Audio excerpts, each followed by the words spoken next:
Welcome to the Boom Studio, a show where we unpack business ideas, share entrepreneurial journeys, and interview some of the brightest innovators in South Africa. Let's get into the episode. Hi Trav, how's it going? Hey Al, going fine, and you? Good, thanks. So today we're going to be talking about social media and growing an audience on social media. You down with that, Trav? Yeah, it's a broad topic with a lot to cover. So let's dive in and see where we end up. Cool. So I think to establish who this might be helpful for is something. So what we're really saying is there is a thing called a personal brand. If you're going to be wanting to grow an audience around yourself as an individual, or around yourself as a sort of a personal brand, you want to create awareness around yourself and what you stand for, what you offer, what you do. And then, of course, for a business that you work for. So I think we'd probably mainly be speaking to someone wanting to do either of those two. There's tons of content creators out there, marketing agencies and all the rest, who would have a bunch of stuff deployed to do this. But I think if you are maybe working somewhere and you want to grow personal brand to sort of get yourself out there a bit, definitely for you. And or you're running a small business and you want to attract more business. Trev, what would you say is one of the big things? Why would you see growing personal brand or your business brand through social media engagement?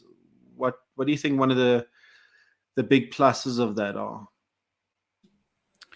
Yeah, that's a good question. And I think it can vary from person to person.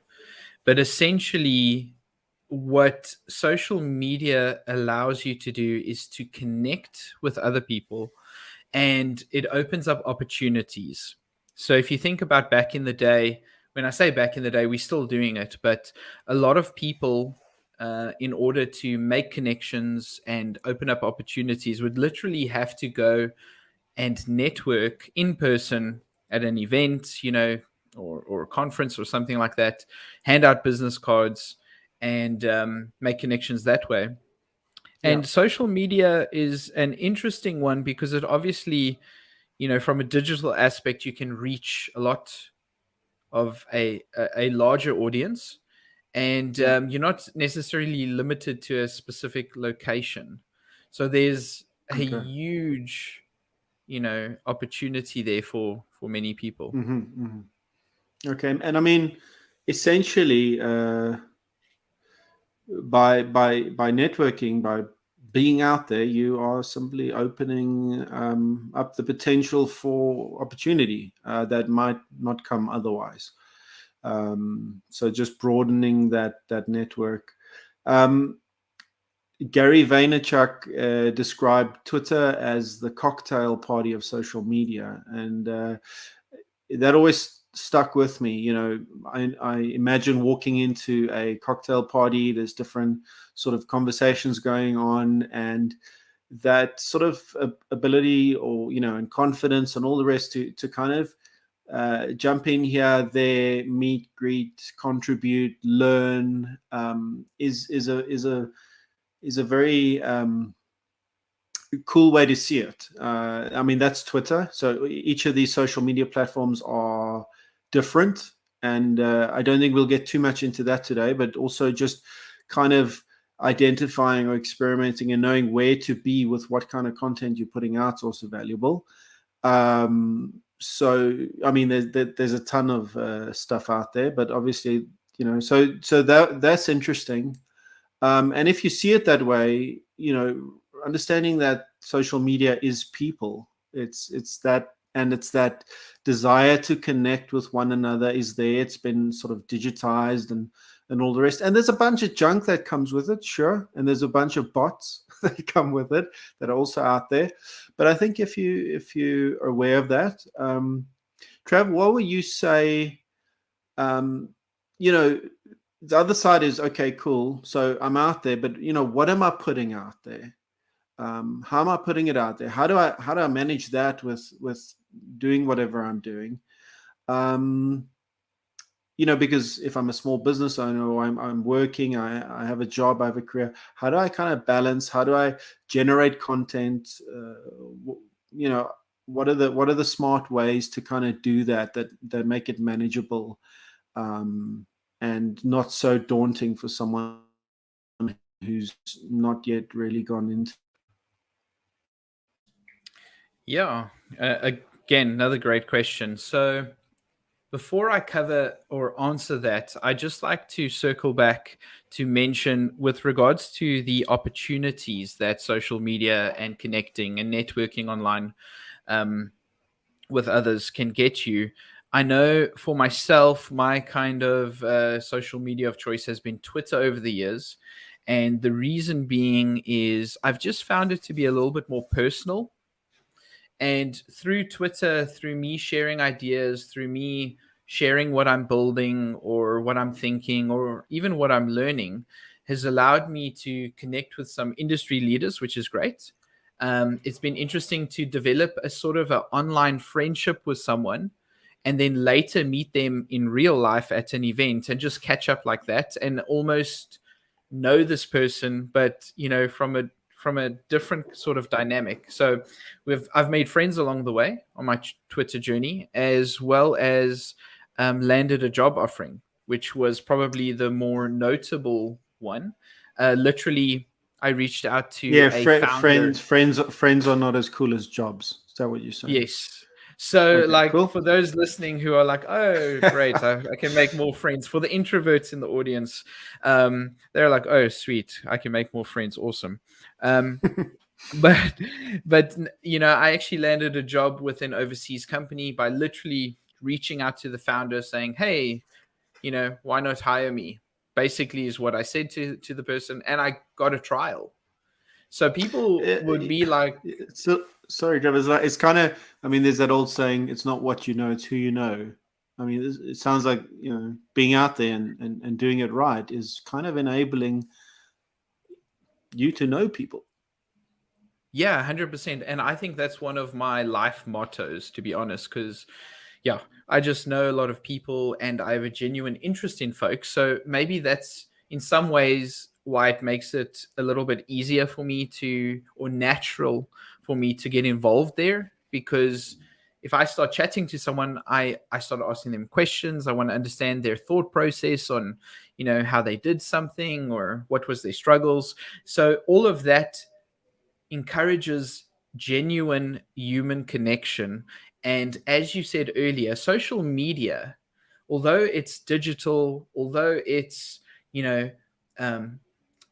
curated and fancy and edited and all the rest, at the end of the day, it's just people connecting with people. And that's something to remember. And so to come back to your question about, how should one really go about starting their social media journey, what avenue should they take, etc. I think the best advice that I've gotten is do cool things in real life and then tweet about them or post them online. And I think that's a good starting point. Okay. Yeah. So what would constitute cool things? Because the whole thing can be kind of daunting, and if I don't have the confidence that what I'm doing is cool or worth telling other people, there's that kind of barrier, which is interesting. Is what I'm doing, is what I know, like, why would I tweet that? Everyone knows it, or it's obvious, or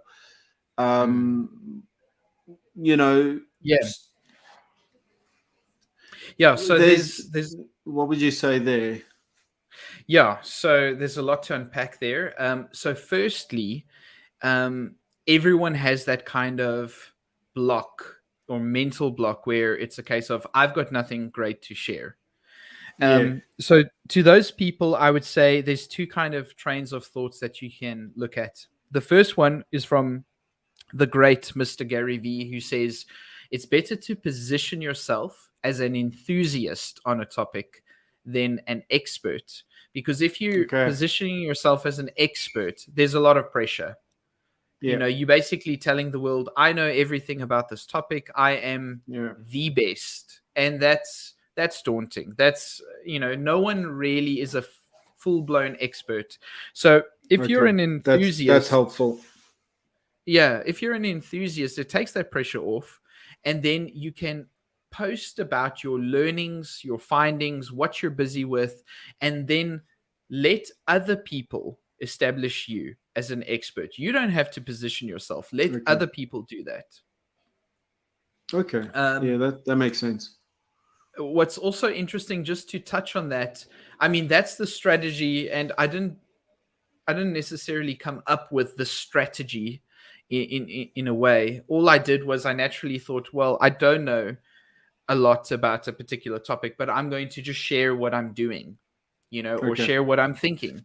And what's interesting is I found that just because you're online, just because you pushed out a little video, just because you shared a thought, wrote a blog article, posted a designed picture online, people start recognizing you as a thought leader in that space. Maybe you'll get a bit of contradiction, but there's just something about if you are creating versus consuming, you're already a step ahead of probably 90% of social media.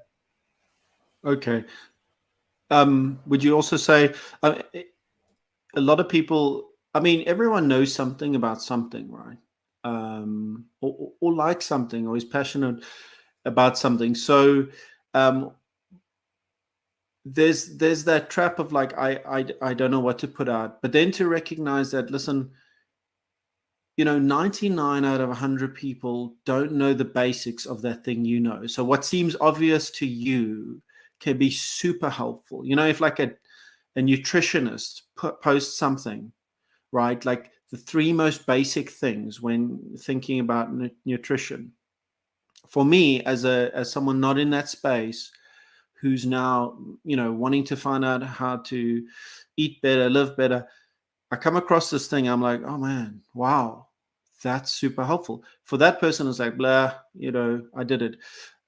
And also to recognize that. So to think about what go back to the very basics of the stuff and kind of be comfortable in that, and like just and I think that it's a great point. You're not having to be the super expert, but here's some basic stuff on this, and this is why I love it. And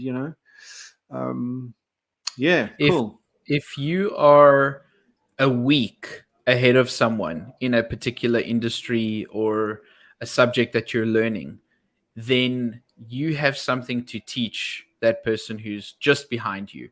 And just like you're a week ahead of someone, there's someone else who's possibly 10 years in front of you who is thinking, well, this is all obvious. Everyone knows that. But if they didn't share that knowledge that they picked up at, say, year number 5, then it would take you, in theory, the same amount of time to get to that piece of knowledge before, you learn it. Yeah. It's just an example, but just something to think about.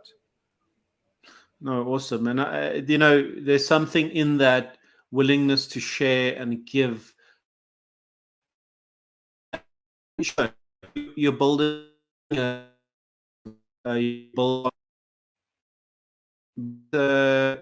am I still there? Hey, I think I lost you there for a second. Looks like you're back now. All right, I'll start that again. So there's something about putting stuff out there and almost giving what giving. There's something about that I think is quite special, and you're in a way not holding on to this. I mean, you can have someone who's incredibly insightful, knowledgeable, got incredible wisdom in a particular thing, and it dies with them, and that's that. They knew it, and they protected that.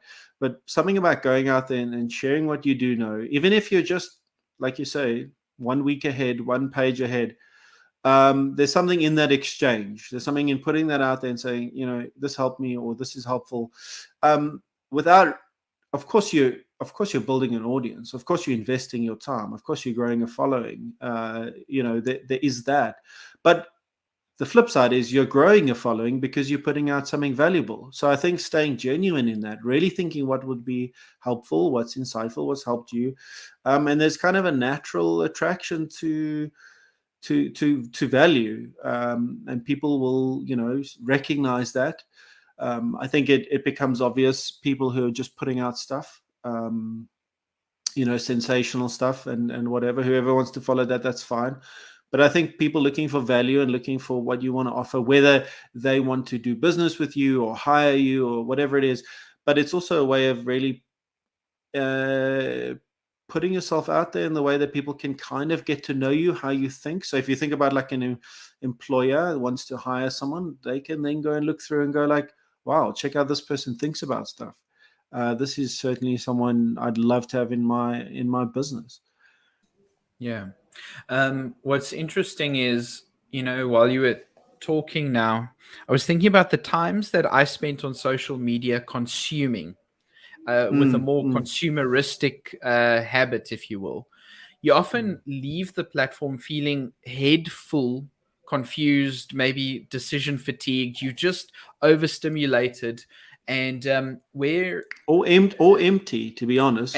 Or there's so empty, much that actually yeah. And the times that you've actually invested in creating, helping other people, trying to add value to whoever's listening to you, those are more fulfilling, and that's where opportunities open up. And it's not only opportunities of you're going to get a job, or someone's going to throw money at you, or this and that. It just gives you these random spikes or these random events of randomness, if you will, that create these little sparks that can allow you to learn something new, or meet with someone that you would have never met with before. And that's very interesting, and it keeps you engaged mentally on this journey.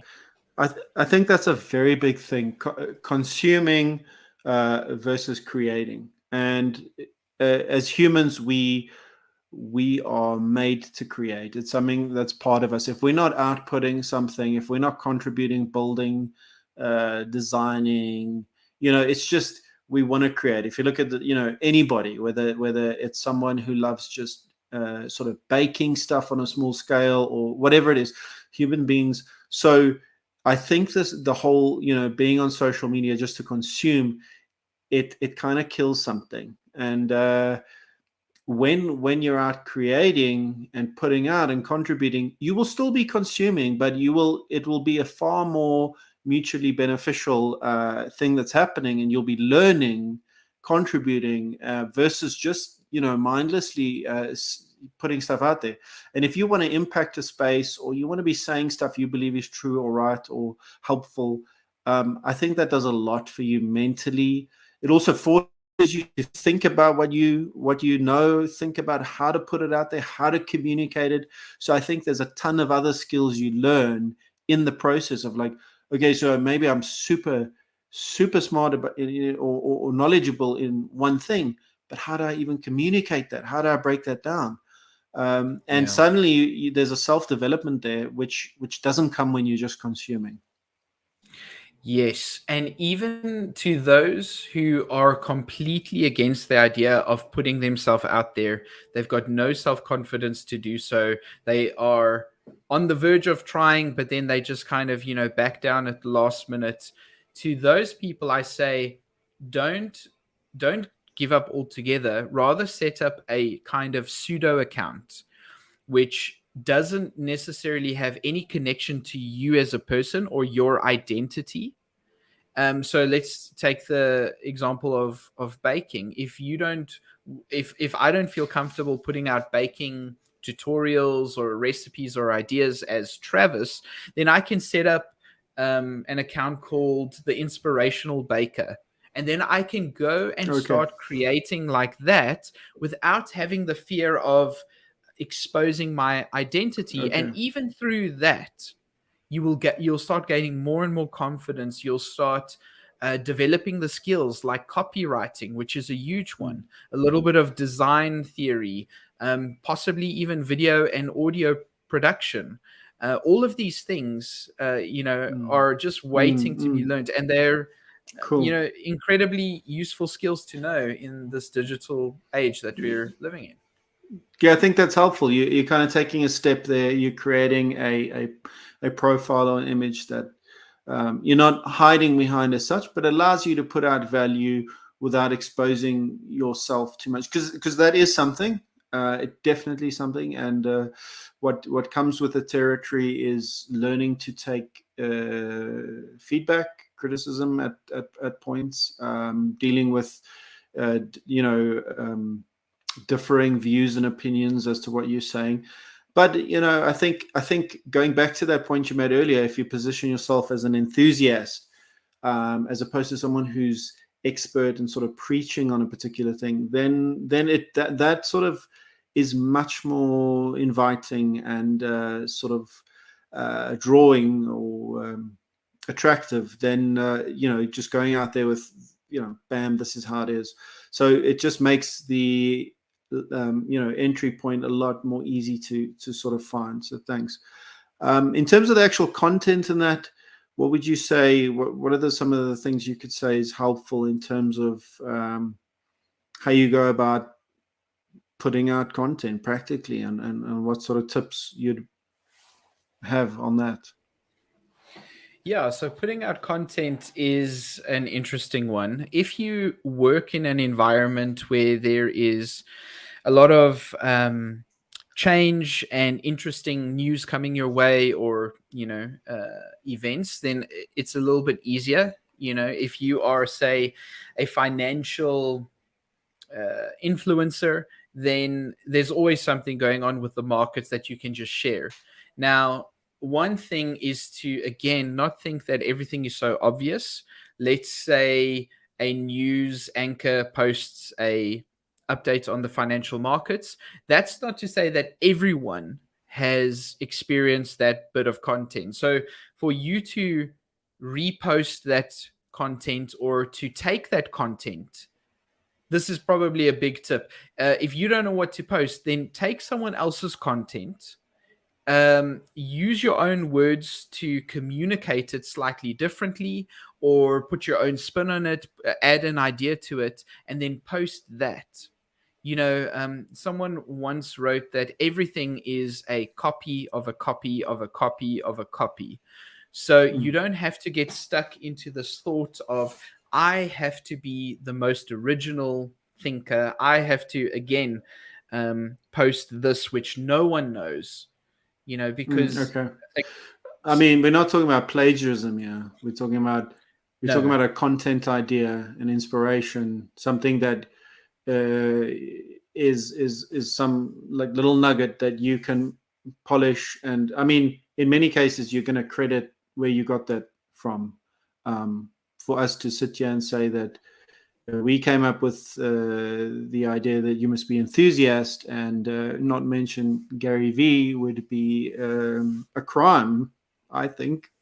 So you're not talking about plagiarism. You're talking about finding content that aligns with what you actually want to be saying, and maybe you didn't really know that.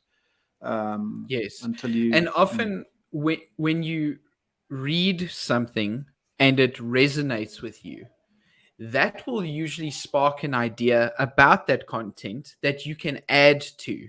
So a lot of social media is, again, just like we're having a discussion.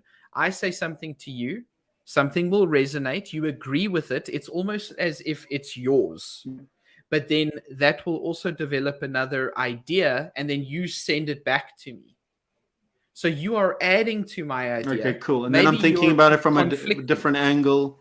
Mm-hmm. Mm-hmm. Yes. Okay, cool. Would you say, something I've experienced and I've heard it said is where would you start? Maybe there's something that irks you or moves you, or what is the thing that bugs you? That means you have a feeling about it. That means it is important to you. That means there's something there. So look at those things. Well, where do I start? Well, okay, so you're a CA or an engineer, or you whatever. What about the industry bugs you? Or and then you need to sit and think, maybe I need to put this in a positive light, instead of like being this sort of naysayer or just critical or cynical. What would be better for people to read? My take on this from a bit of a positive spin, or identifying the opportunity in the thing that bugs me. So I think maybe there's also just a little bit of processing there and maturity to kind of work through, from recognizing the potential content to actually putting it out. 100%. And if I wanted to use you as an example here, Al, and this is a bit off the cuff, so I hope off the cuff, so I hope you don't mind. But so firstly, going into this thought, if you are entering a space and you are looking at all of the big shots in that industry, then yes, you have got nothing to contribute in your own mind. You are like, well, I've got nothing. Everyone has said what's already needed to be said, right? Yeah. But now, to use you as an example, if you had to come to me and you said, right, Trev, I want to start a online presence, but I have no idea what to talk about, I'd ask you, right, what are you interested in? And one thing that you might tell me is chess, which I know is something that you're interested on. So right now you enjoy chess. I'm not, I play the game, but I'm not all that familiar with all the ins and outs about chess. So perhaps you want to start an account to, and you can start tweeting or posting about how to get into a checkmate position in 3 moves or less. That's something that could quite honestly be, widely known in the chess industry. But for someone like me who's interested, but I haven't gone deeper into it, that's extremely valuable. I would love those little tidbits of information to up my chess game. I actually lost a game of chess this weekend, so I could have used an account like yours to just go and reference a few moves and then, Cool. I think that kind of underlines something we touched on earlier, where, even though I don't know a lot about chess, I know a lot more than someone who knows nothing. Yeah. So take a little bit of that and put it out there. Cool. All right.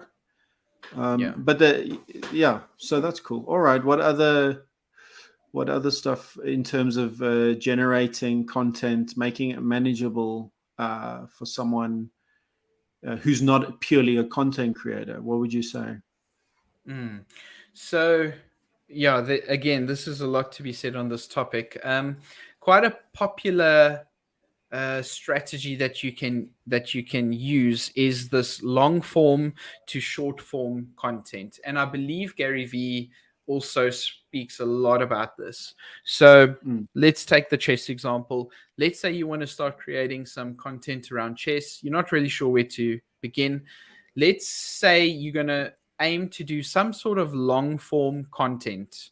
Now, this is where you can write an article, you can, blog about it, or create a video or a podcast episode.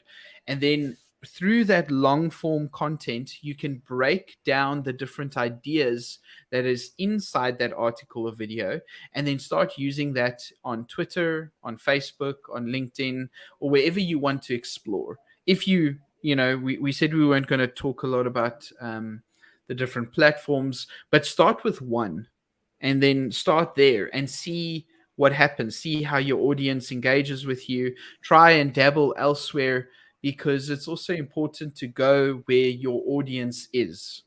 If you want to speak to people in the business world and corporates, probably LinkedIn is going to be your go-to. It's not to say that everywhere else is null and void by any means, but the likelihood that they're over on LinkedIn is higher than, say, an unknown platform. Okay. Just to make sure, I mean, so do some sort of long format thing in the case of chess. record a game and a discussion or whatever, and then basically you're saying that gives you a bit of content that you can then dissect and pull out little bite-sized chunks and zone in, and like if it was a video, just clip that out, or if it was an article, take little bits out, or so in a way it takes a bit of pressure off having to think of all these little it's pieces of information or content that you posting disconnected from one another, so rather approach long format and then take out small. Okay. And if that is too overwhelming, because it can be quite a daunting task to write an article. If you're going from zero to write an article, if you aren't someone who enjoys writing, it's quite a thing. So when I say long form, you can also write something concise. It can be a paragraph that we're talking about. A paragraph can have several different ideas in it. If that is too much, then start very, very small, create an account, and start engaging with other people. Okay. So actually, before you're putting out stuff yourself. Yes, I wouldn't say that there's one or the other way, which is the best way to do it. But whatever roadblock you are hitting, if that is just too much for you to stay consistent, then just try something else. So the long form isn't going to work. You can't commit to write, an article a month or article a week. Then just go create an account and start chatting, not even engaging fancy words. Just start chatting and adding your ideas to other people in the chess industry. And cool. So Twitter. Yeah.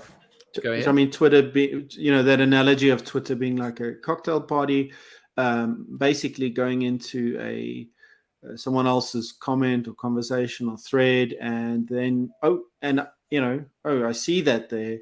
Well, consider this, or thanks for that. Like actually just contributing to that positively. So that what you're saying? Yeah. So yes, you can. I mean, you can almost see it like stepping into a group conversation. Someone is leading the conversation. That's fine. And there's other people weighing in. Now, if all you have to say is thank you, that was helpful, then that's a good place to start. But often don't be afraid to just share your opinion, whether it be conflicting or in agreement with what the speaker is saying. And that will generally encourage other engagement. Hey, I also have it like that, or I understand it like this. Yeah. All right. Cool. That's super helpful. So what other things come to mind in terms of the intensity or consistency? I mean, a lot of people have opinions over you should be posting 25 times a day or once a week, or I mean, how do you kind of see this? Yeah, this is something that I have experienced over the years using different social media platforms, and social media can be tiring. So it's tiring because you have to think about what you can communicate on a day-to-day basis or a weekly basis. You have to then curate or create the content that you want to post. Sometimes it can be pretty heavy hitting, like a video or a podcast episode can take a lot to generate. Sometimes even a couple of sentences, it's not as big of a content sort of mountain that you have to get over, but it still takes some sort of cognitive energy to put out there. Yeah. Trev, can I just just a very valid point here, and I think we just need to make it is what we're really talking about is investing in something. Audience, you're investing, and look, there's no investment, that it's effort and time that's going to go into it. That's really what you're investing. So I think it's just, as you're talking there, it's just like, this is a consideration. It is a serious thing. So if you are looking, you're going to have to put a bit of time aside. You have to put a bit of conscious thinking and doing time into your schedule and see it as you're investing, even if the fruit of that labor, so to speak, is not immediate. Mm. I think it's just important to this isn't, we're not talking about just get on your phone and start chucking some stuff out there and bam. This is cool. All right. Yeah, it takes Sorry. effort, takes energy. No, 100%. And it is an investment. What I will say to that point, and now again, this is what you can almost imagine, an engagement to be. Alistair, you just said something and I have an opinion now. So I weigh in. And that is, it's a lot easier to invest in something that you are genuinely interested in, have knowledge on, or are generally passionate about, or learning about. You genuinely want to learn about something. Yeah. So to go back to the chess example, that's something important. If you are going to start your journey trying to break into a market that you've got no care about in any way, shape, or form, it's going to be a bit of an uphill battle, because it's just a slog to get that going. But to come back to intensity versus consistency, time and time again, social media has proven to us that if the more consistent you are, the better results you see. So I've experimented, where I've gone super intense. I've pushed out 3 videos a day for a span of 3 weeks, and you see a huge jump in engagement or whatever you're after, more followers, etc. But then you just burn out and then you just taper off. So consistency versus intensity is definitely the way to go. And you just have to figure out what is a good consistent schedule that you can work with that suits your lifestyle, whether it's once a day, twice a day, once a week, doesn't really matter. But social media is moving so quickly, especially if I think about Twitter. I think the average lifespan of a tweet is roughly 20 minutes before it's technically gone. Because you could just think of a timeline, it just keeps moving, and there's I don't know, millions, if not billions of tweets going out a day. So that's where consistency will be your ally. Cool. Yeah. And there's the retweet function, so you can revive a tweet. Some platforms allow for that, bring back that old content. I think because of that, maybe you shouldn't feel so bad. And I posted that last year. It's still relevant. I'm going to repost this. I'm going to reference to that. I'm going to, cross-reference, say, here's this. We spoke about this. That I think is also good. That's brilliant. And that also takes the load off a bit. Just because someone saw what post you put out doesn't mean that everyone has seen it yet. So just from that aspect, it's worth to revive and reshare previous content, especially if your content did well last year. Then that's obviously a good indicator. If you do something that does well, or if you put something out there that does well, revive it. Either just reshare it as is and see whether it gets legs and walks, or expand on that idea. Try and look at it in a different way. How can I write it a little bit differently? What else can I add to this that can add value to others? There's so much pressure to just keep creating the next best one, keep creating the next interesting post, and it's not always realistic. No, I think that's a good point. If something's working well and it's out there, and while it's still working well, milk it. Really milk it. Get it out more, and instead of now feeling, I put out my first debut album was a real hit. Now I've got to go and write. It's similar kind of thing. I'm under pressure to deliver a second album. But if I really do a nice world tour with that first album and milk that, then get the maximum out of that.